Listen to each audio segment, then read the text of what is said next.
Hello, আসসালামু আলাইকুম। আজকে খুবই ইজি একটা রেসিপি করব, চিকেন ফ্রাই। ঘরোয়া পদ্ধতিতে আর কি ইজি একটা রেসিপি। শুরু করা যাক, চলেন। প্রথমে নিয়ে নিচ্ছি চিকেন। আমি চিকেনগুলো আগে থেকে কেটে রাখছি, ধুয়ে ফ্রেশ করে একদম পানিটা ঝরায় রাখছি। সো এখন চিকেনগুলো ঢেলে দেবো আর কি, ম্যারিনেট করবো আর কি, যেটাকে খুব ইজিলি প্রসেসটা করব, যেহেতু বাসায় সচরাচর তো এইভাবে আপনার রেস্টুরেন্ট স্টাইলে খাওয়া হয় না। সো নর্মালি আমি বাসা যেভাবে করি সেই স্টাইলে আজকে কেএফসি স্টাইলে আর কি চিকেন ফ্রাইটা করবো। যেহেতু বাসায় লেবু নেই, তো আমরা ভিনেগার ইউজ করতেছি। হয়তো একটু লেবুটা দিলে চিকেনের স্বাদটা একটু বেড়ে যায় আর কি। একটু একটু ভিনেগার দিয়ে দিলাম, 1 টেবিল চামচের মতো আর কি।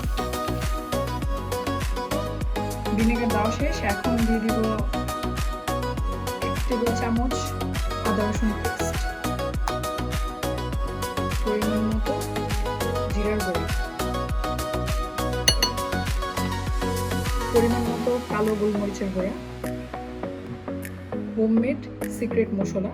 এটা আমরা পরবর্তী কোনো ভিডিওতে অবশ্যই এটা নিয়ে একটা ভিডিও মেক করবো, অবশ্যই সবাই দেখবেন। মরিচের গুঁড়া একটু বেশি পরিমাণে নিচ্ছি, যেহেতু আমাদের ঘরে সবাই ঝাল পছন্দ করে। পরিমাণ মতো সসও দিয়ে দিচ্ছি।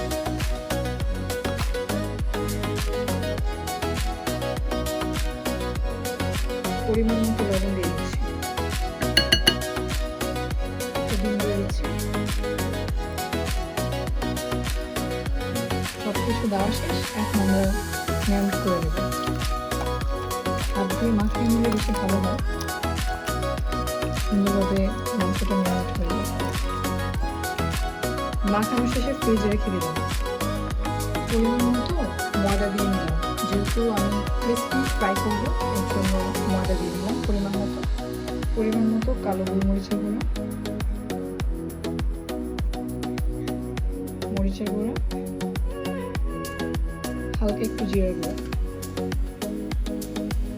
সবগুলো মাখিয়ে নেব, আমি সুন্দর করে মাখিয়ে নেব। এখন চিকেনটাকে ময়দার সাথে মাখিয়ে নেব, ভালো মতো মুছে নেব, যাতে ময়দাটা খুব ভালো মতো লেগে যায়। আবার সেম ময়দার মধ্যে দিয়ে ভালো মতো কুক করে নেব, ময়দাটা একটু ভালো মতো লেগে যায়। ফ্রাইটা অনেক ক্রিস্পি হবে। আগে থেকে গরম তেল হিট করা ছিল, এখন ফ্রাইটা দিয়ে দিলাম।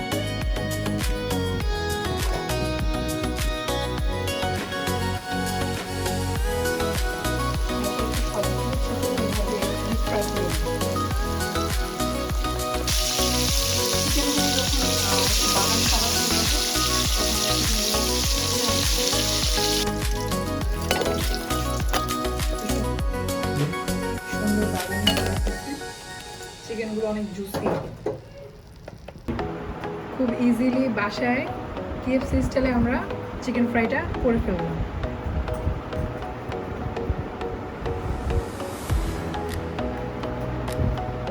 সসটা পুট করে নেব।